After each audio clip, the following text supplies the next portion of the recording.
네, 제가 기도하고 오늘 시작하도록 하겠습니다. 기도하겠습니다. 사랑의 하나님 감사합니다. 오늘 또 저희들 사도신경으로 공부할 수 있도록 인도하여 주심에 감사드립니다.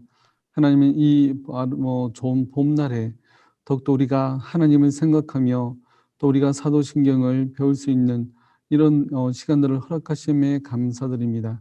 우리가 항상 하나님 앞에 우리의 바른 신앙 고백으로 나아갈 수 있도록 도와주시고, 또한 우리가 바른 신앙 생활 가운데서 바른 믿음 위에 세워질 수 있는 저희들 될수도 인도하여 주옵소서. 오늘 공부하는 모든 시간 가운데 주님 함께하여 주옵시며 예수님의 이름으로 기도드립니다. 아멘. 아멘. 네, 우리 복습하겠습니다. 지난 시간에 저리로서 산 자와 죽은 자를 심판하러 오시리라라는 우리 내용을 배웠는데, 이것은 예수님은 말씀대로 다시 오실 것이다라는 그런 선언입니다.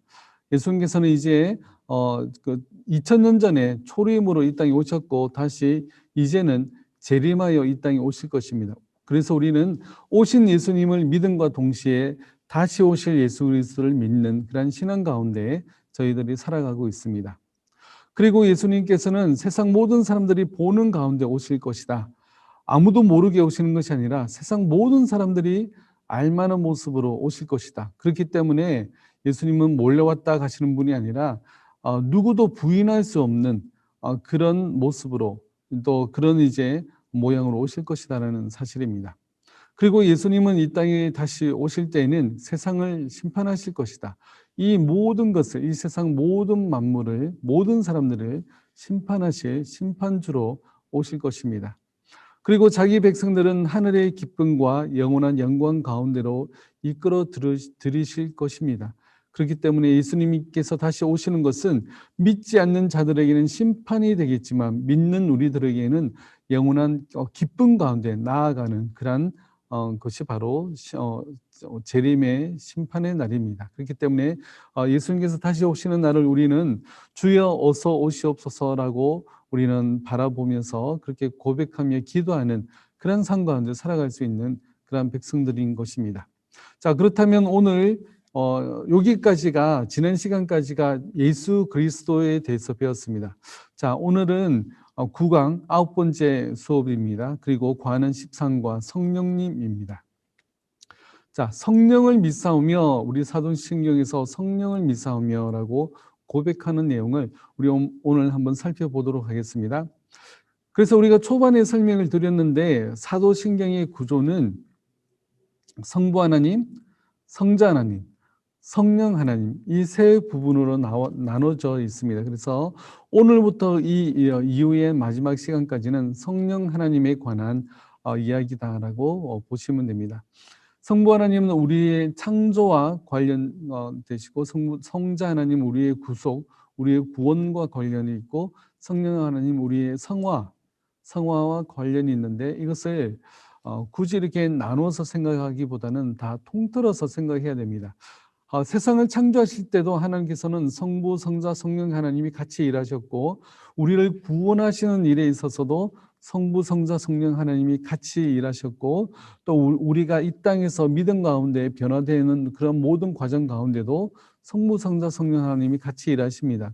그러나 주된 그 역할이 조금 이제 이렇게 나눠져 있다라고 보시면 됩니다. 그래서 우리가 사도신경에서 신앙 고백할 때 먼저 성부 하나님, 성자 하나님, 성령 하나님에 대해서 고백했습니다. 그래서 성령 하나님에 대해서 우리가 사도신경으로 고백할 때는 나는 성령을 믿사오며 거룩한 보편적 교회와 성도의 교제와 죄 사함과 육신의 부활과 영원한 생명을 믿습니다. 이렇게 이런 고백들로 담겨져 있습니다. 그러니까 이제 4시간 남았습니다. 오늘까지 쳐서 이제 4시간 남았는데 우리 마지막까지 최선을 다했으면 좋겠습니다. 자, 여는 이야기 81쪽입니다.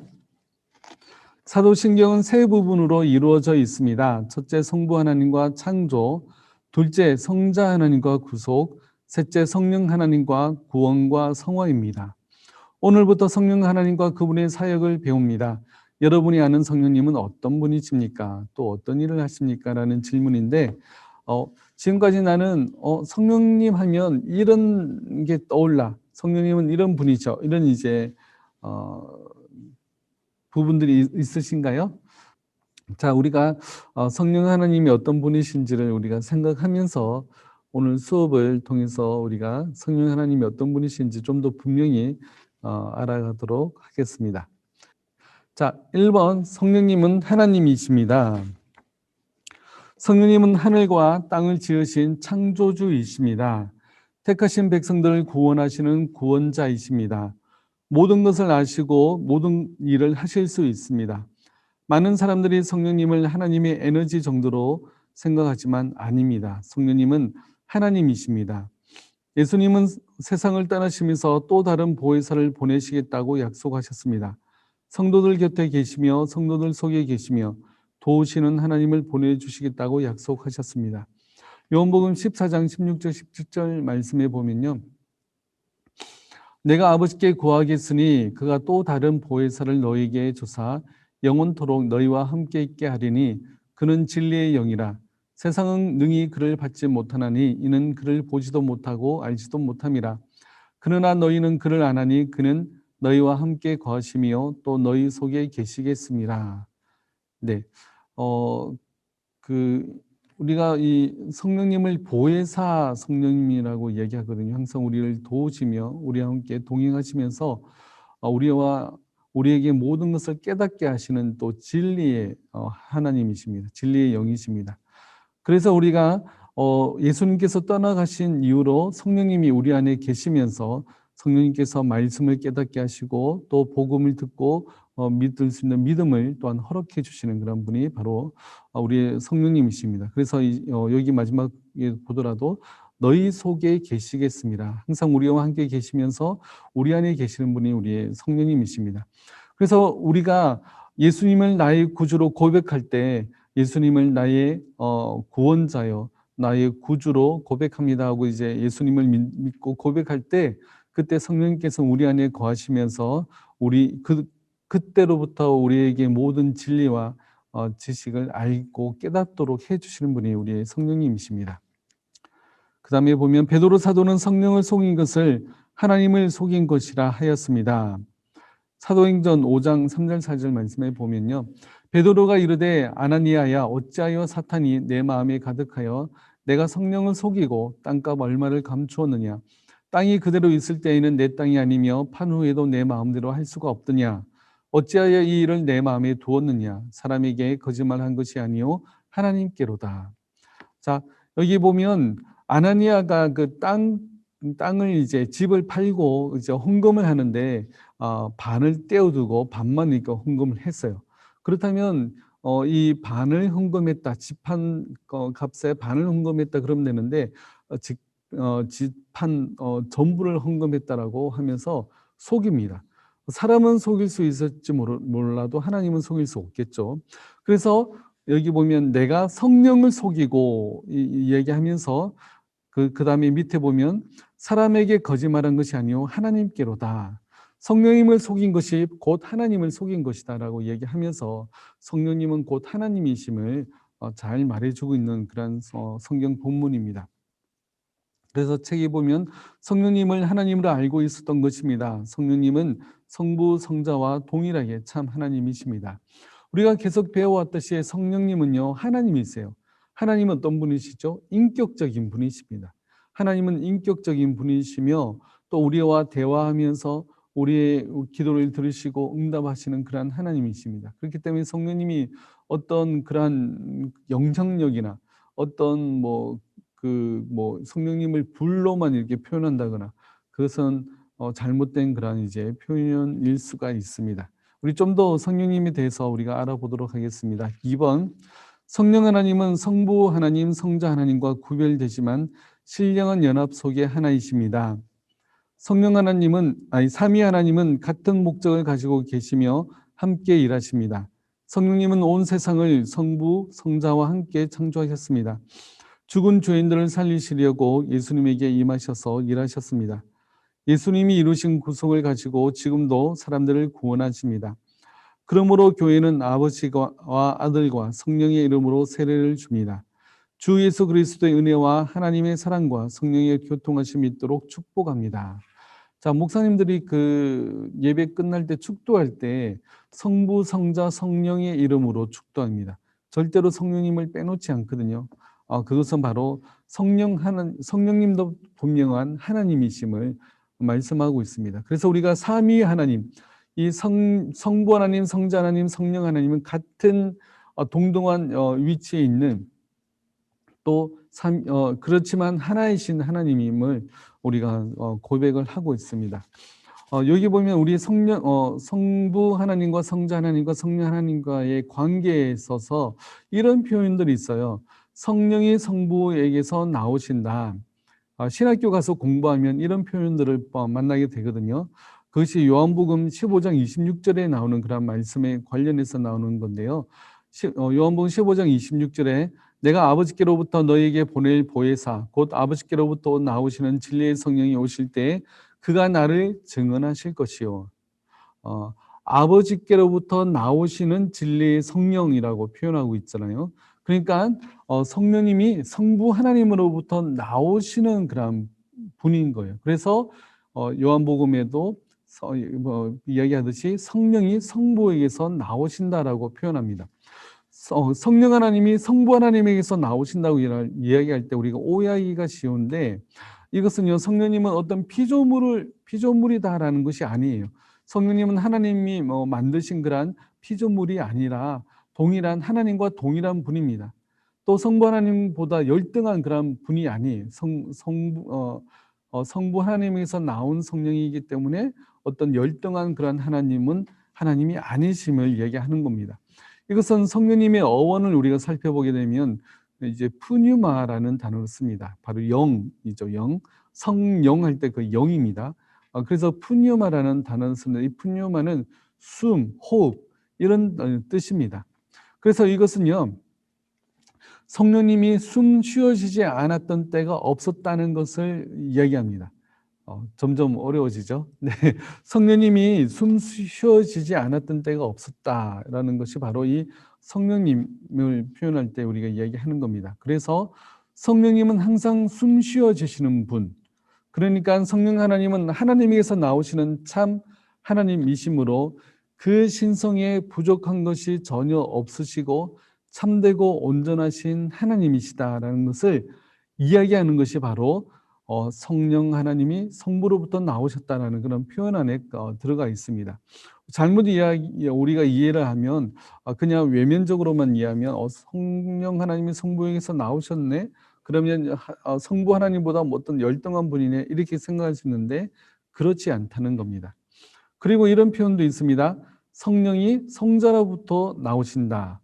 이 성자로부터 나오신다는 이 그 표현이 또 우리 신학교 가서 이제 조직 신학 공부한 이런 표현들이 나오는데 이것도 이 표현은 이제 보내지신과 연관된 겁니다. 우리가 우리 지난 시간에 배웠던 건데요. 요한복음 16장 7절 말씀에 보면 내가 떠나가는 것이 너희에게 유익이라 내가 떠나가지 아니하면 보혜사가 너희에게로 오시지 아니할 것이요 가면 내가 그를 너희에게로 보내리니 예수님께서 부활하고 승천하신 이후에 성령님을 우리 안에 우리 가운데 보내주셨습니다. 그래서 이 성령님이 예수님이 가신 이후로 보내지신 그런 분과 관련돼서 성령이 성자로부터 나오신다라는 표현을 쓰는 겁니다. 그래서 이 표현은 보내지신과 연관된 것인데 이러한 표현은 성부와 성자와 성령 사이의 관계성을 표현하는 것일 뿐이지 시간에서나 영혼에서나 성령이 있지 아니하던 때가 없었다는 겁니다. 여기 성자가 아니라 성령입니다. 그래서 이 성령님과 성부와 성자 하나님과의 관계성을 표현하기 위해서 성령 하나님은 성부 하나님과 성자 하나님으로부터 나오시는 분이시다. 이렇게 이제 표현을 하는 것이지 이것이 성령님이 성부나 성자보다 열등한 분이거나 아니면 피조된 그런 존재이거나 하지 않다는 겁니다. 영원부터 동일하게 존재하신 분이시며 지금도 동일한 하나님이십니다. 그렇기 때문에 우리가 성령님을 이야기하고 표현할 때 우리가 조심해야 될 그런 부분들이 있습니다. 성령님이 어떤 빛이나 어떤 영향력으로 이야기를 하는 그런 이제 부분들이 많이 있는데, 우리가 그런 부분들을 표현할 때 조심해야 돼요. 우리가 이게 복음 성가 중에 이런 찬양이 있습니다. 따스한 성령님. 그러니까 이제 성령님이 따뜻하다는 거죠. 따스한 성령님. 우리가 성령 하나님이 곧 성부 하나님과 성자 하나님과 동일한 분이심, 동일한 그런 하나님이심을 잘 이해하고 이 찬양을 부르면 괜찮은데, 이런 이제 찬양을 잘 모르고 이렇게 부르면 성령님은 어떤 그런 따스한 분이구나, 성령님은 어떤 불 같은 분이구나, 어떤 영향력을 미치는 영향력 같은 그런 분이구나라고 우리가 생각하기가 쉽습니다. 또 옛날에 우리가 이런 찬양들 많이 불렀죠. 성령 받으라, 성령 받으라. 네, 이런 찬양을 많이 부르는데, 성령 하나님을 주고 받을 수 있는 그런 분이 아닙니다. 성령님이 어떤 이제 물체나 그런 어떤 뭐 그런 게 아니시거든요. 근데 이제 성령 받으라, 성령 받으라. 어떤 부흥 집회 가면 성령 받으라 얘기하는데, 그 부흥사가 외친다고 성령님이 받아지는 분이 아니에요. 성령님은 하나님이시거든요. 그렇기 때문에 우리의 말에 따라 왔다 갔다 하는 분이 절대로 아니십니다. 그래서 그런 표현들도 굉장히 조심해야 됩니다. 이런 표현들이 찬양 가사에 굉장히 많아요. 그래서 청년들이 이런 이제 그런 찬양 가사 때문에 성령 하나님에 대해서 오해하며 이해가 되는 그런 부분들이 많이 있을 것 같아요. 그래서 참으로 조심해야 될 그런 부분들이 아닌가 그렇게 생각합니다. 우리 좀 더 우리 성령 하나님이 어떤 분이신지 살펴보도록 하겠습니다. 3. 성령님은 인격, 신격이십니다. 그러므로 성령님은 인격체인 우리와 함께 하시고 우리와 교제하십니다. 성령님을 힘이나 에너지 정도로 생각하며 마음대로 대해도 된다고 생각하는 사람들이 있습니다. 그렇지 않습니다. 성령님은 인격이십니다. 성령님은 아시고 알게 하시고 가르치십니다. 성령님은 성도를 인도하십니다. 또 자기를 속이고 시험하는 자들을 심판하십니다. 은사를 나누어 주십니다. 우리가 성령의 은사 많이 이야기 들었죠. 고린도전서 12장 우리 8절에서 11절 말씀에 보면 이런 말씀이 있습니다. 어떤 사람에게는 성령으로 말미암아 지혜의 말씀을, 어떤 사람에게는 같은 성령을 따라 지식의 말씀을, 다른 사람에게는 같은 성령으로 믿음을, 어떤 사람에게는 한 성령으로 병 고치는 은사를, 어떤 사람에게는 능력 행함을, 어떤 사람에게는 예언함을, 어떤 사람에게는 영들 분별함을, 다른 사람에게는 각종 방언 말함을, 어떤 사람에게는 방언들 통역함을 주시나니 이 모든 일은 같은 한 성령의 행하사 그의 뜻대로 각 사람에게 나누어 주시는 것이니라. 우리에게 이런 지혜의 말씀, 아니면 어떤 지식의 그런 말씀, 어떤 사람은 이제 병 고치는 은사, 또 능력을 해는 사람, 예언하는 사람, 영들 분별하는 사람은 방언하는 사람, 방언을 통역하는 사람, 이 모든 것들이 성령님이 우리에게 주시는 그러한 은사 중에 한 가지씩들입니다. 어떤 게 더 높고 어떤 게 더 낮고 이런 게 없어요. 그러나 이제 성경에서는 네가 이제 깨달은 말씀 5마디로 말하는 것이 방언으로 100마디 말하는 것보다 더 유익하다라는 그런 표현들이 있는데, 우리가 성령의 은사들을 우리 모든 사람들이 다 받았어요. 그렇다면 우리가 이 성령의 은사를 활용해서 우리가 교회를 세우고 다른 사람을 유익하게 하는데 이것을 써야 됩니다. 성령의 이 은사들은요, 나 자신의 유익만을 위해서 주어지는 것이 절대로 아니에요. 교회를 세우고 다른 사람을 믿음으로 세워나가는 일에 우리가 이러한 것들을 이제 사용해야 되는 겁니다. 그래서 이 모든 은사들을 나눠주시는 분이 바로 성령님이시라는 거죠. 그 다음 보겠습니다. 우리가 하나님의 자녀인 것을 증언하십니다. 로마서 8장 16절 말씀에 보면 성령이 친히 우리의 영과 더불어 우리가 하나님의 자녀인 것을 증언하시나니, 다 우리가 하나님의 자녀잖아요. 예수 그리스도를 믿는 하나님의 백성이고 하나님의 자녀인데, 그것을 누가 증언하냐? 바로 성령님이 우리 안에 있는 영과 더불어서 증언하신다고 말씀하고 있습니다. 또 그 다음에 보면 우리를 위해 탄식으로 친히 간구하십니다. 로마서 8장 26절 27절 말씀에 보면 이와 같이 성령도 우리의 연약함을 도우시나니 우리는 마땅히 기도할 바를 알지 못하나 오직 성령이 말할 수 없는 탄식으로 우리를 위하여 친히 간구하시느니라. 마음을 살피시는 이가 성령의 생각을 아시나니 이는 성령이 하나님의 뜻대로 성도를 위하여 간구하심이니라. 자, 예수 그리스도를 믿고 고백하는 그 10년 가운데는 다 성령님이 거주하고 내주해 계신다고 이야기했죠. 그렇다면 우리도 다 우리의 10년 가운데, 우리의 마음 가운데 성령님이 거하고 계시는데, 그냥 계시는 것이 아니라 우리의 연약함을 도우시면서 우리가 마땅히 기도할 바를 알지 못할 때에도 성령님이 우리를 위해서 탄식으로 기도해 주신다고 말씀하고 있어요. 그래서 우리의 마음을 살피시는 이가 성령의 생각을 아시나니 이는 성령이 하나님의 뜻대로 성도를 위하여 간구하심이니라. 자, 성령님이 하나님이 받으시기에 합당한 기도로서 우리를 위해서 기도하며 탄식하고 계시는 분입니다. 예수님은 어디서 지금 우리를 위해서 기도하고 계시죠? 하나님 보좌 우편에서 우리를 위해서 기도하고 계시는데, 성령님은 우리의 심령 가운데서 우리의 연약함을 도우면서 탄식으로 기도하고 계신다는 거죠. 그러니까 예수님도 우리를 위해서 기도하시고 또 성령님도 나를 위해서 기도해 주시는 그런 분이십니다. 우리가 이 사실을 잘 알면 참 큰 은혜가 됩니다. 그 다음에 보면 신자가 악을 행하면 근심하십니다. 그러므로 성령님을 인격이 아닌 것처럼 대하는 것은 그분을 얼마나 무시하는 일입니까? 그래서 성령님은 인격을 가지고 계신 바로 하나님이십니다. 그렇기 때문에 성령님을 어떤 그런 영향력이나 그런 어떤 이제 불 같은 거나 뭐 그런 걸로만 표현하고 그런 걸로만 한정 짓는다면 우리가 성령님을 잘못 알고 잘못 믿는 것입니다. 네, 그 다음에 질문 넘어가겠습니다. 1번, 성령님은 하나님이십니다. 하나님이신 것을 어떻게 알 수 있습니까? 예수님이 성령님을 또 다른 보혜사라고 하셨고 베드로가 성령님을 속인 것을 하나님을 속인 것이라고 했습니다. 그 외에도 성령님이 하나님이신 것을 성경에는 굉장히 많이 증언하고 있습니다. 질문 2번, 성령님이 힘이나 에너지가 아니라 인격이십니다. 인격이심을 어떻게 알 수 있습니까? 성령님은 이제 모든 것을 아시고 또 우리를 위해서 가르치시고 또 우리를 바른 상 가운데로 인도하시고 또 죄를 심판하시고 또 은사를 나눠주시는 그러한 분이십니다. 이러한 모든 것들을 통해서 볼 때 성령님은 인격을 가지고 계신 하나님이심을 우리가 알 수가 있습니다. 자, 그 다음에 성령님이 하시는 일, 1번, 성령님은 죄를 깨닫게 하십니다.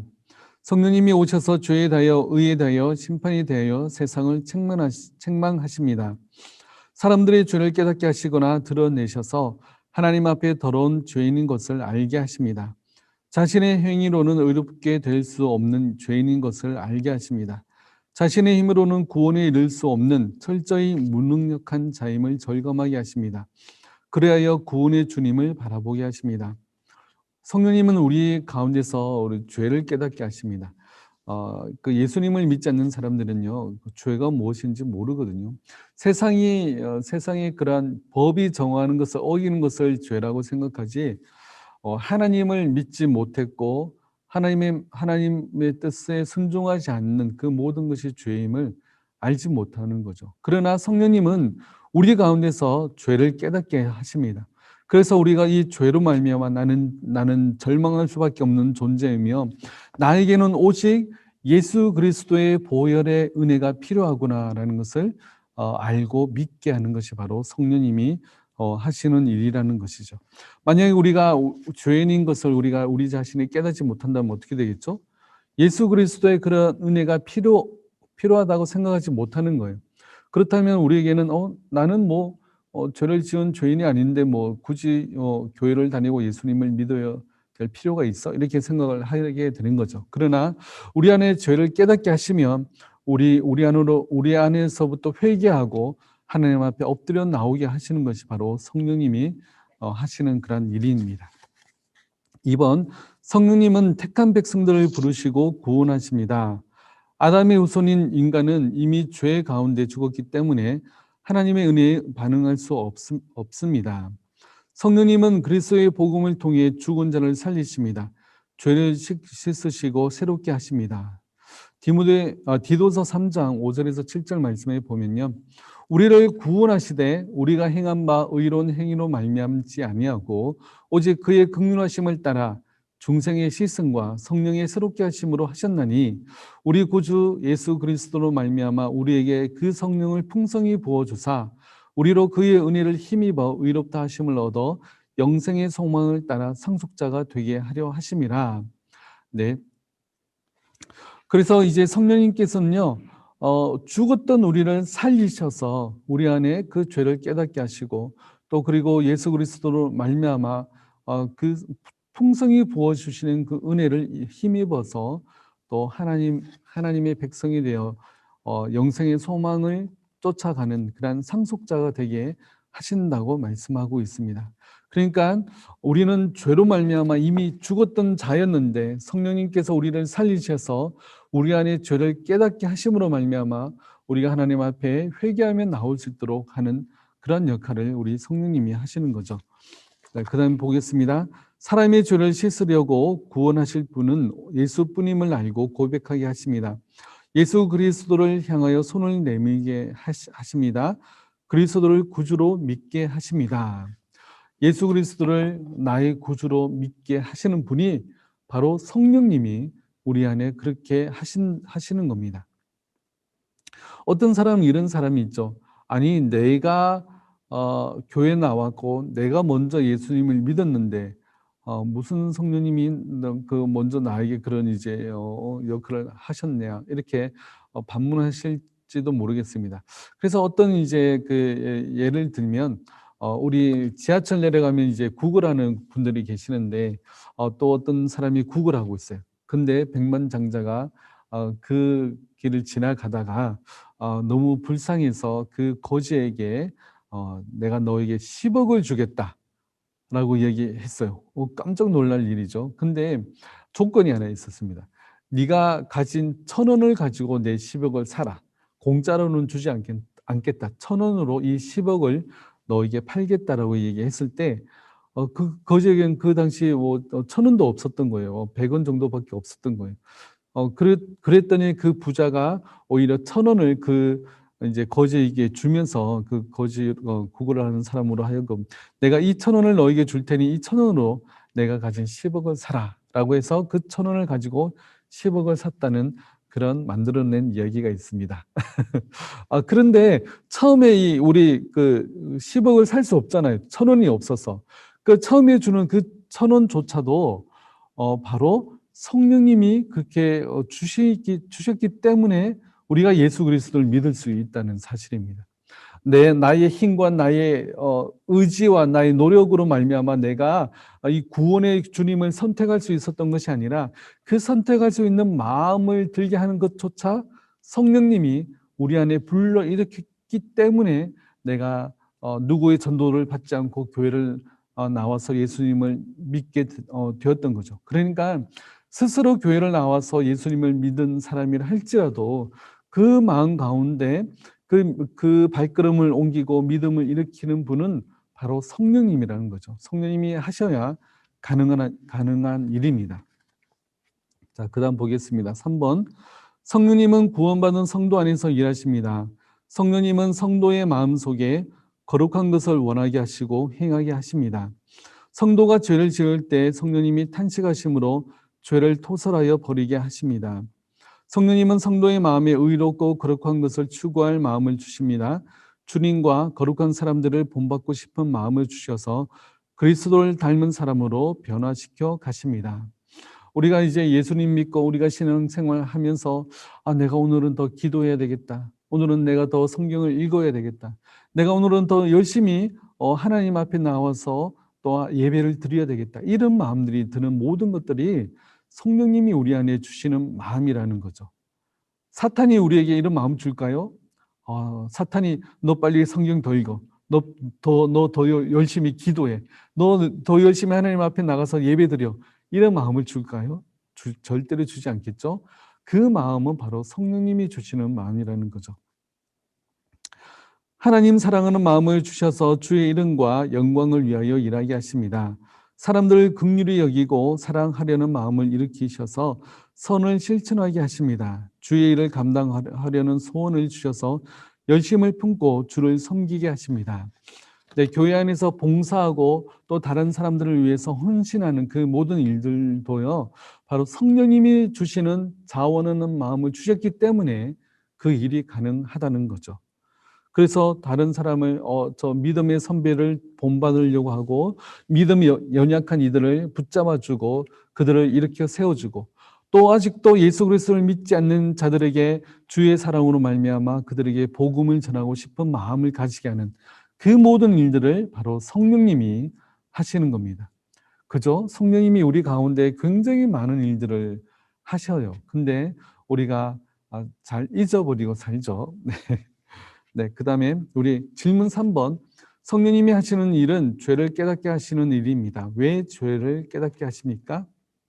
답은 자신이 죄인인 것을 깨달아야 구원의 주님을 바라보게 되기 때문에 그렇습니다.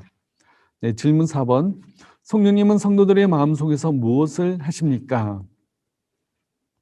원하게 하시고 행하게 하십니다. 소원을 두고 행하게 하는 그 모든 일들, 그것이 바로 성령님이 우리 안에서 역사하시는 그런 역사인 것입니다. 네, 85쪽 성령 충만. 네, 여기 보면 그 각주가 달려 있죠. 책에 보면 각주가 달려 있습니다. 각주 3번인데요. 성령께서 성도에게 하시는 은혜로운 일을 기억하는 것이 유익합니다. 그래서 성령 충만에는 이 세 가지로 나누어서 얘기합니다. 성령 세례, 예수 그리스도를 처음 믿을 때 성령이 신자에게 오셔서 하나님의 백성이 되게 하시는 역사입니다. 그러니까 우리가 예수 그리스도를 처음 믿을 때 그 믿음 가운데 역사하시는 그것을 우리는 일반적으로 이제 성령 세례라고 표현합니다.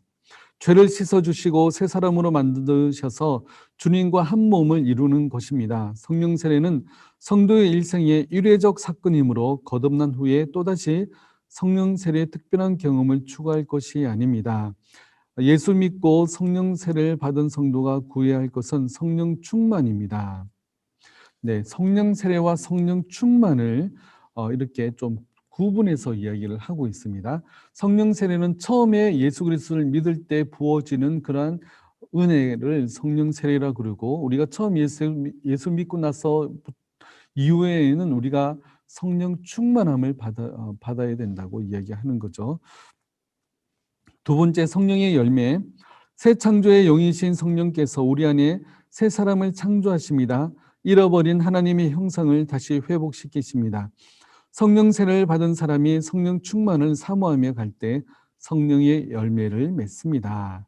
네, 이렇게 성령 세례를 받고 예수 그리스도를 믿은 사람이 성령 충만을 더욱더 사모하며 그렇게 나아갈 때 성령의 열매를 맺는다고 이야기를 하고 있어요. 그래서 우리 성령의 열매들 우리가 다들 잘 아시죠? 뭐 사랑과 희락과 화평과 오래 참음과 온유와 충성과 그 오래 참음과 또 절제 이런 이제 열매들이 다 성령 충만의 열매들인데 그것이 성령세를 받은 사람이 맺어가는 그런 이제 열매인 것이죠. 이것도 네, 성령 충만의 두 번째입니다. 세 번째는 성령의 은사. 성령님은 모든 그리스도인들에게 하나님 나라를 위해 사용할 수 있는 은사를 나누어 주십니다. 아까도 얘기했지만 병 고치는 은사나 방언과 같이 기적적인 은사들도 있지만 권면이나 구제와 같이 비기적적인 은사들도 있습니다. 성령의 은사는 주님의 교회를 섬길 수 있기 때문에 자신에게 복된 것입니다. 신자들을 세우는 데 쓰임받기 때문에 유익하고 믿지 않는 사람들을 그리스도께 인도하기 때문에 아름답습니다. 성령께서 주시는 이런 복된 은사들은 사랑으로 행해져야 합니다. 네, 성령 충만은 또 성령의 은사를 통해서도 이렇게 나타납니다. 그래서 우리가 여러 가지 은사를 받았는데 우리가 기도할 때 성령의 은사를 기적적인 것만 구할 것이 아니라 내가 안수하면 모든 사람들이 병 낫게 해주세요. 아니면 방언의 기도를 할 수 있도록 해주세요라기보다는 그 뭐라 그럴까? 그래서 다른 사람을 더욱더 세워주고 섬길 수 있는 그런 은사들을 달라고 우리가 더욱더 간구하는 것이 또 이제 하나님이 기뻐하시는 그런 이제 열매일 것입니다. 그래서 우리가 성령의 받은 은사, 또 우리가 구역장으로 우리 아니면 인도자로서 우리 구역 식구들을 섬기는 섬김의 은사, 또 다른 사람들을 불쌍히 여기고 사랑하는 그러한 사랑의 은사들, 그리고 이제 다른 이제 우리 그 교회 학교 아이들을 가르칠 수 있는 그러한 가르침의 은사들, 이런 은사들을 더욱더 추구하고 사모하셔서 더욱더 교회를 세우고 하나님의 나라에 확장하는 데 쓰임 받는 우리 모두가 되었으면 좋겠습니다. 네, 성령 충만에 대해서 조금 이해가 되시나 모르겠어요. 이 성령 충만을 가지고 굉장히 그 논의가 많습니다. 그래 신학자들 간에도 논의가 많은데 이 성령 충만 가지고 얘기하려면 또 따로 책 몇 권을 연구해 가지고 설명드려야 되는데 간단하게 이렇게 살펴봤습니다. 자, 1번. 성령님은 신자 안에 오셔서 영원토록 함께 거하십니다. 한 번 오셨다가 우리가 죄를 지으면 떠나가시는 분이 아닙니다. 그분은 우리를 결코 버리지 않으시며 떠나지 않으십니다.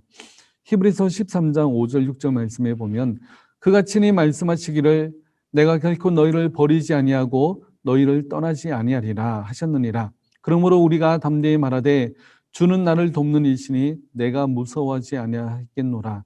사람이 내게 어찌하리요. 네. 우리가 예수 그리스도를 믿으면 우리 가운데 성령님이 내주하신다고 거하신다고 말씀합니다. 그렇다면 우리 모든 신자 가운데는 성령님이 거하십니다. 그런데 내가 죄를 짓고 또 하나님의 마음을 아프게 하고 그렇게 하면 성령님이 우리 가운데서 나를 버리고 떠나시는가? 절대로 그렇지 않다는 것. 네, 절대로 그렇지 않다는 겁니다. 성령님은 결코 우리를 버리시거나 떠나시는 분이 아닙니다. 우리 안에 함께 거하시면서 우리의 연약함을 위해서 항상 간구하고 계시는 분이 우리의 성령님이십니다. 그 다음 보겠습니다. 우리가 하나님의 자녀이며 하나님 나라를 이어받을 사람인 것을 알게 하시고 인쳐 주십니다. 성령님은 우리의 구원을 영원히 보증하십니다. 네, 이렇게 성령님은 우리 안에서 계속해서 우리가 믿음 안에 거할 수 있도록 우리를 도우시는 그런 분이십니다. 2번, 성령님을 따라가는 것이 성도의 삶입니다. 갈라디아서 5장 16절 말씀에 내가 이르노니 너희는 성령을 따라 행하라. 그리하면 육체의 욕심을 이루지 아니하리라. 성령님을 따라 행하게 되면 우리가 점점점 죄를 멀리하고 죄를 떠나게 되는 겁니다. 그러나 우리가 성령을 따라 행하지 아니하면 점점점 우리가 더 죄 가운데 죄를 즐기며 죄 가운데 살아가는 그런 삶이 되겠죠. 내 속에 들어와 함께 하시는 성령님을 소홀히 대하지 말고 그의 다스리심을 기쁘게 여기며 살아가는 것입니다. 성령님은 신자가 죄를 지을 때 탄식하십니다. 지속적으로 죄를 지으면 성령님은 점점 말씀하지 않고 마치 안 계신 것처럼 침묵하십니다. 그러면 성도는 성령이 주시는 하늘의 은사와 기쁨을 잃게 되고 점점 무기력해집니다. 그래서 성령을 소멸하지 말라고 명하십니다. 이런 때에는 회개하면서 내게 말씀하시고 나를 지배하시도록 주 앞에 나가야 합니다. 네, 우리가 성령을 소멸치 말고 이런 이제 말씀이 있는데 성령을 소멸한다는 것은 성령의 뜻을 쫓아가지 않고 내 욕심대로 내 마음대로 살아가는 것이 바로 성령님을 소멸하는 것이죠. 그래서 우리의 마음 가운데 갈등이 있을 때가 있습니다. 지금 내가 기도해야 되는데 말씀을 봐야 되는데 그런데 너무 재밌는 TV 프로가 하는 거예요. 뭘 해야 될까 이런 고민이 있다면 우리가 성령의 뜻을 쫓아 나가야 되겠죠. 우리가 뭐 TV를 무조건 보지 말라 이게 아니라 우리의 마음 가운데 성령이 주시는 그러한 은혜가 있고 깨달음이 있다면 그 은혜를 쫓아 나아가는 것이 바로 하나님이 기뻐하시는 삶의 모습이라는 거죠. 그래서 내가 나를 지배하도록 두는 것이 아니라 성령님의 은혜 가운데 쫓아갈 수 있도록 나를 자꾸 성령 가운데로 몰아가며 나를 자꾸 말씀 가운데로 세우고 나를 자꾸 이제 성경 말씀 앞에 세우고 나를 자꾸 이제 기도하는 기도의 자리로 나아가도록 하는 것, 그것이 바로 성령님이 기뻐하시는 그러한 모습입니다. 3번, 하나님은 모든 성도들에게 성령 충만을 받으라고 명하십니다. 성령께서 나를 온전히 다스리시고 내 안에서 활발하게 일하시도록 자신을 내어 맡기라는 것입니다.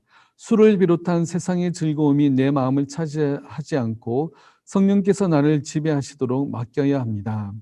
신자가 성령님의 지배를 온전히 받으며 살 때 주님이 내 안에서 최고의 즐거움이 됩니다. 주님이 주신 구원을 가장 복된 것으로 여깁니다. 천국의 영광스러운 복을 미리 경험합니다. 성령으로 충만한 성도는 기쁨이 충만한 삶을 살아갈 수 있습니다. 극한 고난 가운데서도 기뻐할 수 있습니다. 갈라디아서 5장 22절, 23절 말씀에 보면요. 에베소서 5장 18절, 술 취하지 말라 이는 방탕한 것이니 오직 성령으로 충만함을 받으라. 술 취하는 것과 성령의 충만을 이제 비슷한 모습으로 대조해서 설명하고 있습니다. 그저 술 취하는 사람도 마찬가지로 술에 자신을 이제 내어 맡기게 되는 거죠. 그래서 자기가 원치해 놨던 그런 술 조종을 하게 되고 상을 집어 던지게 되고 뭐 갑자기 뭐 화를 내게 되고 자신을 제어하지 못하고 술에 취하면 그렇게 되는 겁니다. 그러나 우리는 술 취하지 말고 성령의 충만함을 받아야 됩니다. 그렇다면 나의 욕심보다 성령의 인도하심을 더욱더 우리가 쫓아 나아갈 수가 있는 것입니다. 갈라디아서 5장 22절 23절 말씀에 보면 오직 성령의 열매는 사랑과 희락과 화평과 오래 참음과 자비와 양성과 충성과 온유와 절제니 이 같은 것을 금지할 법이 없느니라. 네. 오직 성령의 열매 중에는 이제 희락이 있습니다. 이제 항상 기뻐하는 그런 이제 희락이 있습니다. 그래서 성령으로 충만한 사람은 우울해질 수 없는 사람인 거죠. 그러니까 내가 좀 우울하고 내 마음이 무겁고 침체되어 있다면 내가 지금 하나님께 나아가지 않고 하나님을 의지하지 않구나라는 것을 단적으로 발견하게 됩니다. 그래서 내가 그런 마음이 들 때마다 더욱더 성령의 은혜를 위해서 기도하고 또 말씀 가운데, 기도 가운데 나아가는 우리의 삶이 필요할 것 같습니다. 자, 질문 5번. 성령 충만이란 무엇입니까? 성령의 다스림을 온전히 받는 그러한 삶이 바로 성령 충만한 삶입니다. 질문 6번. 성령을 소멸하지 말라는 말씀은 무슨 명령입니까? 네, 성령의 활동을 저지하지 말라라는 거죠. 우리 마음 가운데 일어나는 그러한 성령의 그러한 그냥 은혜, 성령의 그러한 이제 마음이 들면 그것을 저지하지 말라는 겁니다. 네. 자, 적용을 위한 질문 1번. 성령으로 충만하기 위해서 할 일을 구체적으로 기록해 보십시오. 네, 우리가 성령 충만하기 위해서 우리가 나아가야 될 그런 모습들이 우리 오늘 공부하면서도 많이들 나왔습니다. 그래서 내가 이제는 어떻게 살아가야 되겠다 이런 이제 목표를 세우고 그런 목표 가운데서 더 성령의 충만한 삶을 위해서 더욱더 이제 내 마음 가운데 그런 이제 하나님의 은혜가 충만한 그런 삶 가운데 살아갈 수 있도록 그런 이제 구체적인 계획을 세워 보시면 좋을 것 같아요. 우선 성경 읽지 않으셨으면 성경 읽는 것부터 시작하고 그리고 더욱더 하루에 내가 10분 기도하겠다. 내가 자고 일어나면 그 자리에서 10분간 기도하겠다. 아니면 내가 오늘 하루를 마무리하고 자리에 눕기 전에 그 침상에서 내가 10분, 5분, 10분이라도 기도하겠다라는 그런 내용이라든지 아니면 우리 성경 읽기 문제 하고 있죠, 교회에서. 그런 걸 한다든지 아니면 내가 현장 예배는 못 오지만 모든 공적인 예배에 다 참여하겠다. 그래서 주일 오전, 주일 오후, 수요 예배, 금요 예배, 새벽 예배 다 참여하겠다. 이런 이제 다짐을 하시고 그렇게 하나씩 실천해 나가다 보면 우리가 더욱더 성령 충만한 그런 삶을 살아갈 수가 있습니다. 자, 적용을 위한 질문 2번. 성령이 근심하시지 않도록 하기 위해 피해야 할 일은 무엇입니까? 네, 우리가 성령을 근심하지 않도록 하기 위해서 그저 피해야 될 여러 가지 일들이 많이 있겠죠. 그래서 우선은 성경에서 하지 말라고 하는 것들 우리가 잘 생각하고 그것을 하지 않도록 노력해야 되고 또 성경에서 하라고 하는 것들은 우리가 또 적극적으로 할 수 있도록 우리가 노력해야 됩니다. 그래서 성령을 근심하는 일은 곧 하나님을 근심하게 하는 일이고 또 말씀대로 살지 않는 그런 삶이겠죠. 그래서 우리가 항상 말씀을 잘 기억하고 말씀대로 살아갈 수 있도록 노력하는 우리들 되었으면 좋겠습니다. 우리 마지막으로 하이델베르그 요리문답 53문에 이렇게 질문합니다. 성령님에 대하여 당신은 무엇을 믿습니까? 네, 오답니다. 무엇을 믿습니까? 첫째, 성령님은 성부와 성자와 함께 참되고 영원한 하나님이십니다. 네, 참된 하나님이시라는 사실과, 그리고 둘째, 그분은 또한 나에게도 주어져서 나로 하여금 참된 믿음으로 그리스도와 그의 모든 은택에 참여하게 하시고 나를 위로하시고 영원히 나와 함께 하십니다. 네, 우리가 성령님은 그저 우리를 참되게 예수 그리스도를 믿게 하시고 또 모든 은혜에 참여하게 하시고 또 우리를 위해서 간구하시면서 또 우리와 영원히 함께 하시는 그런 분이심을 우리가 오늘 살펴봤습니다. 네, 오늘 너무 수고 많으셨고요. 다음 시간에는 14과 읽어오시면 되겠습니다. 14과 읽어오시면 되겠습니다. 네, 그러면 제가 기도하고 마치도록 하겠습니다. 제가 기도하겠습니다. 사랑하는 하나님 감사합니다. 오늘 또 사도신경 오늘 성령을 믿사오며 라는 부분을 통해 우리가 잠시 살펴보았습니다. 우리가 성령님에 대해서 잘못 알고 잘못 이해한 것이 있다면 우리가 바로 고쳐 잡는 그런 시간들 내서도 도와주시고 또 우리가 성령님을 근심하지 않기 위하여 또 우리가 더욱더 말씀 가운데는 나아가며 또 우리가 성령님의 우리 안에 거하시면서 우리에게 주시는 그 은혜들을 항상 생각하고 또 말씀대로 또 하나님이 기뻐하시는 삶으로 살아갈 수 있도록 도와주옵소서. 그래 우리에게 주어진 성령의 은사로 말미암아 성령의 열매들을 더욱더 많이 맺어갈 수 있는 저희들 될 수 있도록 주님 인도하여 주시옵소서. 코로나로 인해서 힘들고 어려운 시간들을 보내고 있습니다. 이 시간들을 잘 이겨낼 수 있도록 저희들에게 힘 주시고 능력 주시옵소서. 예수님의 이름으로 기도드립니다. 아멘.